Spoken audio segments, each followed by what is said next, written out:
Anong klase nga ba ng buhay meron sa lugar ng asawa ko sa India? Namaskara, mabuhay, we are an Indian-Filipina couple living in Philippines, but currently having a vacation in India. For today's video, I will be showing the place and life of the people in the village of my husband, here in Chittor, Palakkad, Kerala, India. It is in the southern part of India. My husband decided to do a strolling in their village through motorbike because last 2022, hindi kami nakapag-ikot-ikot sa lugar, mostly outside the village lang. Kaso sabi ng asawa ko na magandang mag-ikot-ikot if tag-ulan dahil makikita talaga ang greenery ng lugar. Ngayon kasi is summer kaya hindi pa planting season sa palayan at medyo payat ang mga halaman pero maganda pa rin tingnan dahil sa landscape nito. So makikita sa video na parang province lang sa Pilipinas. Maraming mga coconut trees, palayan at mga halaman o damo sa gilid ng daan. Ito'y dahil may abundant supply sila ng tubig. Dito sa lugar ng asawa ko, may maraming dam at isa na nga ang Malampura Dam. For your information, Kerala means the land of coconut. Maganda din ang klima sa Kerala, napaka-tropical. May mga ponds sila para i-preserve ang tubig during rainy season. Na-mesmerize nga ako sa landscape ng lugar at may background pa ng mga matataas na bundok. Ang mga tao sa Kerala ay tinatawag na Keralites or Malayali at ang language nila ay tinatawag na Malayalam.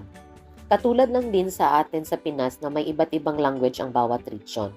Napansin ko dito na simple ang kanilang pamumuhay, masayahin at pinipili ang uncomplicated life. Parang kontento na sila sa mga maliliit na bagay. Mapapansin ito sa mga bahay nila. Walang masyadong arte sa bahay in terms of decoration. Kung ano lang yung basic needs at mga palaging ginagamit nila sa bahay, yun lang din yun. May mga malalaking bahay na makikita at ito'y pag-aari ng mga may-ari ng hekta-hektaryang lupain o palayan, pero simple pa rin tingnan kung ikumpara sa mga mansyon ng mga mayayaman sa Pinas. Napansin ko rin that they value much the education kasi yung mga kapitbahay namin ay halos nakapag-aral at nagtatrabaho sa mga ahensya ng gobyerno. Nagtuturo, mga doktor o di kaya nagtatrabaho sa abroad as mga engineers. Kahit yung binan kong lalaki ay every morning pumupunta sa municipal library para magbasa ng mga newspapers. Dito sa kanila, buhay pa rin ang value ng newspaper from different publications. Depende na yun kung anong publication na i-subscribe mo and everyday maghahati dito ng newspaper sa bahay nyo. Ang biyanan ko ay nag-subscribe ng isang publication. According nga sa statistics na ang Kerala daw is having the highest literacy rate, which is makikita naman talaga dahil karamihan sa mga nakikita ko sa public areas ay hindi mga bastos at mga prim at proper at hindi tulad ng mga nare-report sa iba't ibang part ng India. Though tumitingin pa rin sila sa akin dahil hindi sila masyadong sanay na may foreigner sa lugar nila. At saka I can see that they are also hygienic, hindi lang sa pangangatawan nila kundi sa bahay na rin nila. Mostly sa mga nabisita ko, malinis ang mga bahay nila. May mga on-call na helpers din dito pero kadalasan hindi na sila kumukuha unless may malalaking event ang bahay na kailangan mag-general cleaning. Simpleng tingnan ang kanilang lugar at bahay pero yung mga trabaho ng mga tao ay nasa gobyerno, eskwelahan, doktors, may-ari ng mga hayop tulad ng baka for milking, kambing at karnero para sa mga meat at hekta-hektaryang palayan. Tulad nito, ang mga kambing na ito ay pagmamay-ari lamang ng isang may-ari. Sa atin sa Pinas, swerte na pag may 10 tayong pagmamay-ari ng kambing. Sheep! Just leave. Following man. Huh? It's following. Yeah. Just leave. Dahil hindi ako lumaki sa farm, hindi ko alam na usual talaga na may kasamang aso pag nagpapastol ng mga hayop, lalo na kapag kambing or karnero dahil ito'y tumutulong sa pagbantay sa mga hayop para hindi maligaw at makuha o paglaruan ng mga tao. Ang malaking bahay na ito pala ay nagmamay-ari ng malawak na palayan dito sa harapan. Sobrang yaman ng may-ari na ito sa lugar pero hindi malamansyon ang bahay at wala din malalaking gate. Ganito sila kakontento sa kanilang simpleng buhay. For sure, bawat pamilya ay nagmamay-ari din ng mga ginto na hindi bababa ng 100,000 ang value. Dahil ito'y part na ng kanilang kultura lalo na pag kinakasal. Kaya sa mga nagsasabi na mahirap ang India, mali po. Pumunta kayo sa South India, ang mga bahay ng mga tao ay nakatayo sa half-hectare na lupa ng pagmamay-ari nila. Walang rights dito, lahat title of land talaga. Meron namang mga rental na apartments dito pero nasa city na at hindi rin ganun kadami kasi yung mga tao ay nagtatayo talaga ng bahay sa mga lupa nila. Kahit nga yung mga doctors dito, mostly ng mga clinics nila ay nasa mga bahay lang din nila kaya 24 hours sila pwede puntahan at hindi na kailangan pumunta sa hospital kung magpa-check up unless may gagawing laboratory tests. Simple lang din magdamit ang mga tao dito. Mostly korta sa mga babae, pero yung mga matatanda, sari talaga ang sinusuot or yung tinatawag nila na mundu.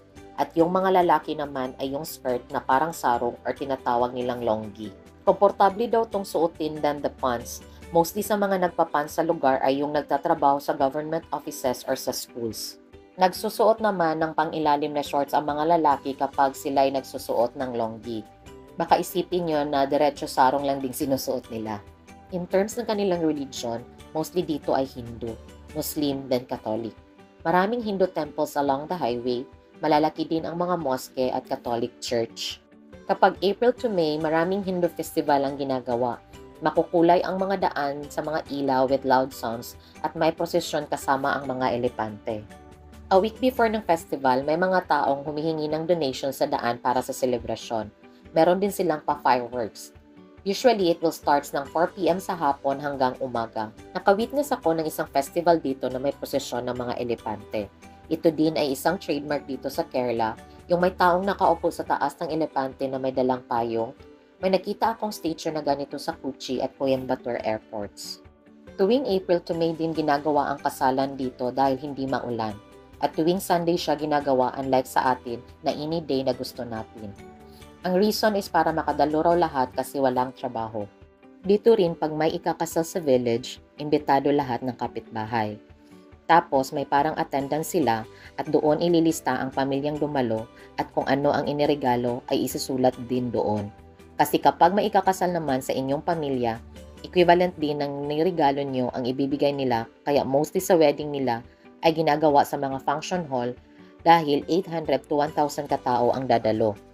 Hindi naman ito mag-stay throughout the wedding, yung iba pagkatapos magbibigay lang ng regalo, kakain, then uuwi agad. Isa ito sa rason kung bakit ayaw ng asawa ko na magpakasal kami sa Hindu or dito sa India dahil sa ganitong setup. Ayaw niyang may dumalo na hindi niya kakilala at saka matagal din daw matapos ang ritual kaya sa Pilipinas kami nagpakasal sa Catholic Church. In 12 hours lang natapos ang kasal. Ito lahat ang mga na-observe ko dito sa lugar ng aking asawa. Kerala is the other face of India kung saan nagpapatunay na ang India as a whole ay hindi marumi, mahirap at masama ang mga tao. Ang Kerala ay isa sa state na nagpapakita ng abundant agriculture, high intellectual at rich people and culture sa India. Sa mga may partner from South India lalo na sa Kerala na katulad ko, explore the place dahil ang lugar ay hindi nakaka-homesick dahil katulad pa rin siya ng Pilipinas except sa pagkain kung saan masasarap din.